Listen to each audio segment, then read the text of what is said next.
अस्सलाम वालेकुम, welcome to engineers corner. आज की वीडियो में हम सीखेंगे rebound number of hard and concrete का टेस्ट। ये एक नॉन डिस्ट्रक्टिव टेस्टिंग है।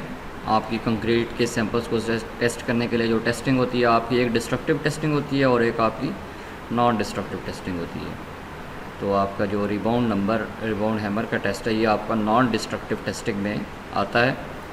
रिबाउंड हैमर के टेस्ट में हम कंक्रीट की हार्डनेस, उसकी स्ट्रेंथ फाइंड करेंगे और इस टेस्ट को परफॉर्म करने के लिए हमारे पास जो स्टैंडर्ड है ये है C805। आप इस स्टैंडर्ड को ASTM की वेबसाइट पे जाके सर्च कर सकते हैं। तो ये स्टैंडर्ड हम यूज़ करेंगे और स्टैंडर्ड को यूज़ करते हुए रिबाउंड हैमर का टेस्ट परफॉर्म करेंगे। सबसे पहले मैंने इसमें कुछ चीज़ें इस स्टैंडर्ड के अंदर हाईलाइट की हुई हैं, ये आपके लिए इम्पोर्टेंट है, इनको एक दफ़ा गो थ्रू कर लें। तो आपका जब भी कोई कंक्रीट मिक्सचर होता है, rebound number is affected by such factors moisture content of the test surface, the type of the form material और type of the finishing used in the construction of the surface to be tested, vertical distance from the bottom of a concrete placement, depth of the carbonation। ये आपके factors हैं जो आपके rebound number को affect कर सकते हैं। और नेक्स्ट है कि अगर आप एक डिफरेंट इंस्ट्रूमेंट्स यूज़ करते हैं तो वो भी आपके 1 to 3 यूनिट्स तक आपके स्ट्रेंथ को, जो आपकी वैल्यूज़ आएंगी, उनको इफ़ेक्ट करेंगे।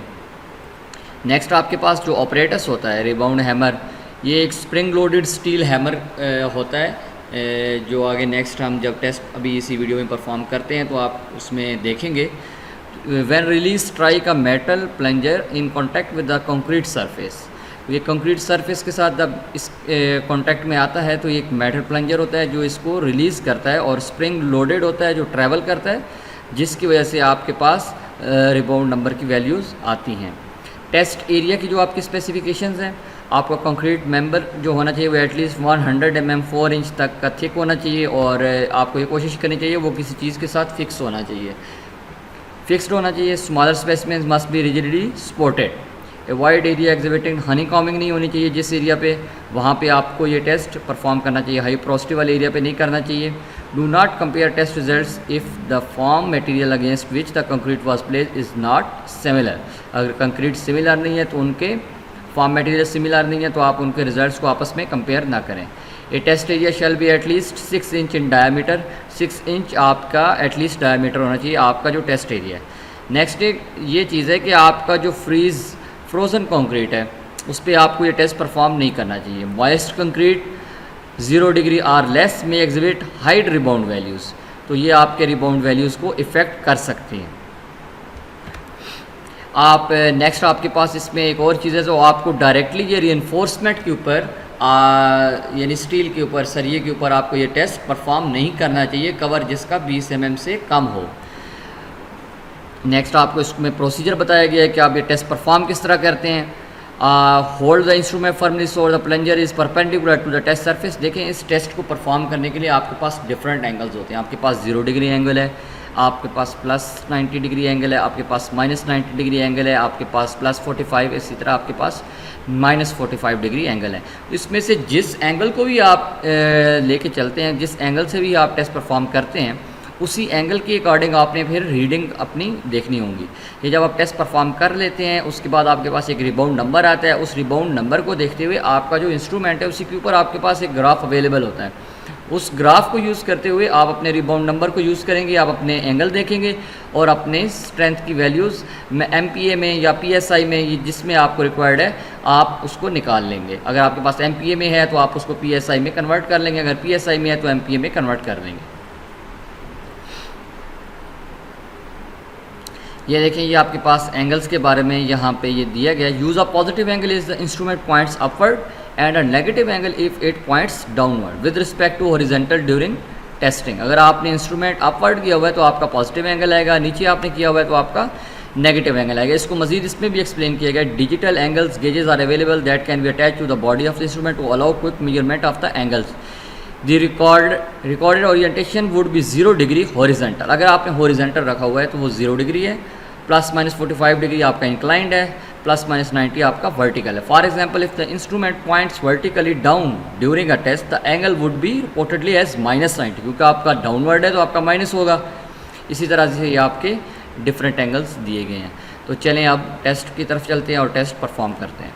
आज हम रिबाउंड हैमर का टेस्ट परफॉर्म करने लगे हैं और इस टेस्ट को परफॉर्म करने के लिए सबसे पहले हमारे पास जो सरफेस है इसको हमने स्टोन के ज़रिए आपने इस सरफेस को रफ़ करना है और उसके बाद आपने यहाँ पे ये टेस्ट परफॉर्म करना है। तो टेस्ट परफॉर्म करने के लिए आपके जो एक आपका पॉइंट है उससे दूसरे पॉइंट के दरमियान 1 इंच का डिस्टेंस होना चाहिए और आपके एजेस से 2 इंच के डिस्टेंस पे आपने ये टेस्ट परफॉर्म करना होता है। इसमें हमारे पास डिफरेंट एंगल हैं, जिस तरह आपका 0 एंगल है, +90, -90, 45 डिग्री।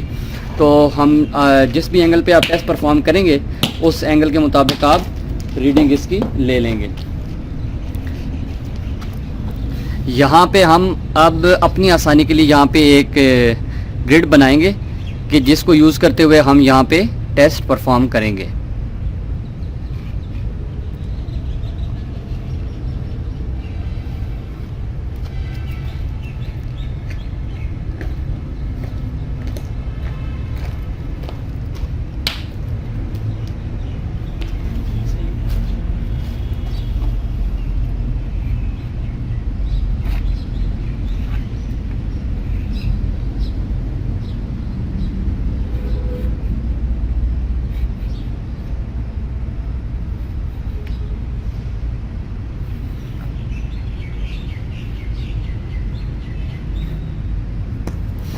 आपने कोशिश ये करनी होती है कि आपका जो एक पॉइंट है और जो दूसरा पॉइंट है उसके दरमियान एटलीस्ट आपका 1 इंच का डिस्टेंस हो और आपके एजेस से 2 इंच का मिनिमम आपका डिस्टेंस होना चाहिए। तो ये आपने एग्जैक्ट उसके अकॉर्डिंग आपने ये ग्रिड्स बना लेने हैं। बनाने के बाद टेस्ट परफॉर्म करेंगे। आपकी तकरीबन आप 6 से 10 रीडिंग इसकी ले लें और उसका एंड पे एवरेज लेके आपके पास रिबाउंड आपकी आ जाएगी वैल्यू। तो ये देखिए हम ये टेस्ट परफॉर्म कर रहे हैं।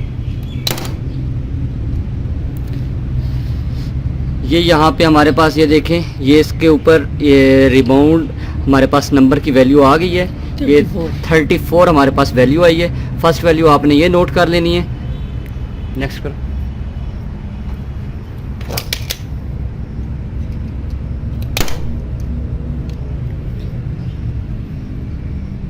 ये नेक्स्ट वैल्यू हमारी तकरीबन 30 है। इस तरह हम हर पॉइंट पे ये वैल्यू लेते रहेंगे और एंड पे आके इनका हम एवरेज ले लेंगे। 29,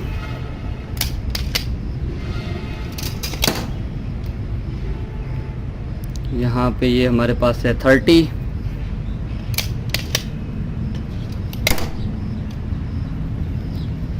ये हमारे पास है 31,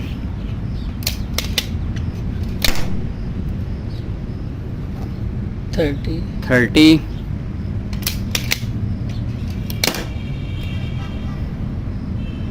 29,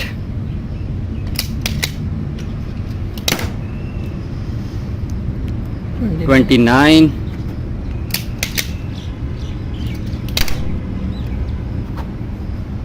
ये हमारे पास है 34,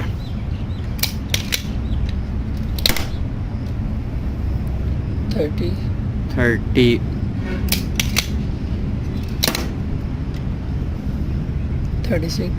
36,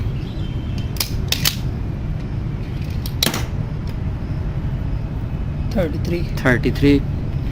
अब ये देखें, ये हमारे पास जो भी वैल्यूज़ आई हैं, ये हमारे पास रिबाउंड हैमर है। आपने ये इसके ऊपर ये एंगल दिया हुआ है, यहाँ पे ये आपको नज़र आ रहा होगा एंगल। आपने यहाँ पे इस एंगल पे ये देखें -45, +45, +90, -90 एंड 0 डिग्री डिफरेंट एंगल्स यहाँ पे दिए गए हैं। इन एंगल्स को यूज़ करते हुए तो आपने जो अपना रिक्वायर्ड एंगल यूज़ किया आप अपनी यहाँ से वैल्यूज़ निकाल लेंगे। ये आपके पास हॉरिजेंटली हमारे पास ये देखें, यहाँ पे ये हमारे पास रिबाउंड नंबर है और ये हमारे पास एंगल्स हैं। जो रिक्वायर्ड हमारा ये एंगल जो था हमारा 0 डिग्री था, तो हम 0 वाली लाइन पे जाएंगे और जाने के बाद हम इसके इस साइड पे ये देखेंगे, ये MPa में हमारे पास कंप्रेसिव स्ट्रेंथ यहाँ पे ये वाली अवेलेबल है। तो आपका लेट्स सपोज 30 वैल्यू आई थी आपकी एवरेज, आपने 30 के ऊपर जाना है। यहाँ पे ये आपका 0 है, यहाँ पे तो आपने इस 0 के सामने जाके अपनी यहाँ पे वैल्यू देख लेनी है आपकी कितनी वैल्यू आई है। तो यहाँ इस रिबाउंड हैमर को यूज़ करने का सिंपल आपका मेथड होता है। ये आपने इसको सबसे पहले सीधा प्रेस करना है। ये आपके पास ओपन हो गया हैमर। इसके बाद आपने करना ये है कि इस हैमर को पुश करना है और ये जो हमारे पास लॉक बटन है ये वाला, आपने इसको प्रेस करके रखना है। जो ही आपको एक आवाज़ आएगी टक की, तो उसके बाद आपने इसको लॉक कर देना है, जिसके बाद आपके पास यहाँ पे जो वैल्यू आएगी वो आपने वैल्यू नोट कर दी है। तो चलें अब हम -90 डिग्री एंगल पे ये टेस्ट परफॉर्म करते हैं। ये देखें, ये हमारे पास जो ही टक की आवाज़ आएगी हमने इसको लॉक करना है और अपनी वैल्यू यहाँ पे 28 नोट कर लेनी है, 28। अब ये देखिएगा, ये हमने ओपन किया और ये नीचे गए और साथ ही लॉक के बटन को प्रेस कर दिया। 29 29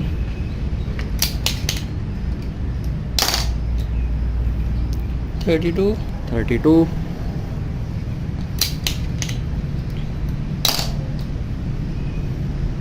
24 24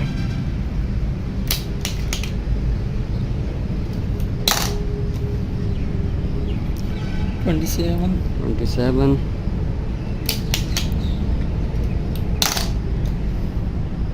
30 30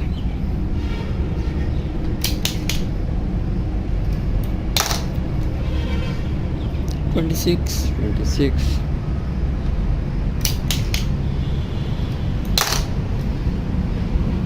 28 28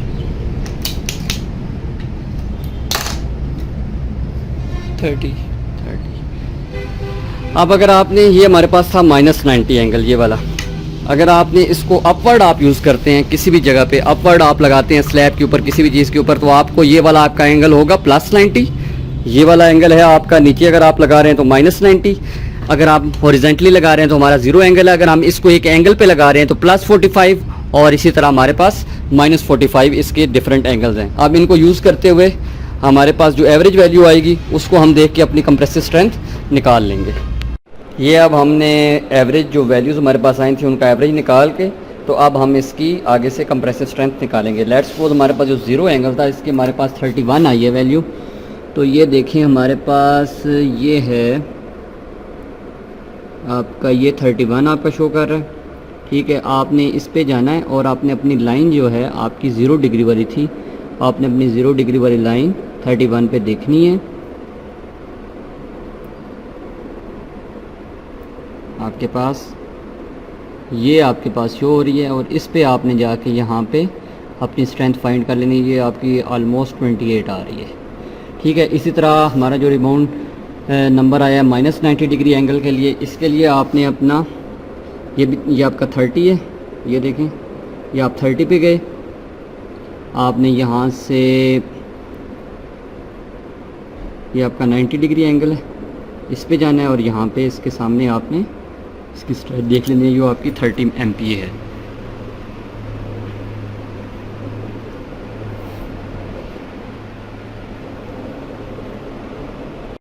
हमने अपना टेस्ट परफॉर्म कर लिया। अब हमारे पास टेस्ट में जिस तरह आपने देखा है कि हमने डिफरेंट एंगल्स पे, 2 डिफरेंट एंगल्स पे अपनी वैल्यूज़ ली थी और उसमें आपने रिबाउंड नंबर आपने कैलकुलेट किए थे, उनकी एवरेज निकाल के आपने उससे अपनी स्ट्रेंथ फाइंड की है। तो होपफुली आपको ये वीडियो पसंद आई होगी। अगर वीडियो पसंद आए तो वीडियो को लाइक करें, शेयर करें और चैनल को सब्सक्राइब करें। अगर आपको इसमें नेक्स्ट कोई और इन्फॉर्मेशन रिबाउंड नंबर के अकॉर्डिंग या कोई और टेस्ट ऐसा है जो आप चाहते हैं कि यहाँ पे परफॉर्म आपको कराया जाए, तो कमेंट सेक्शन में इसके बारे में ज़रूर बताएं। Thank you.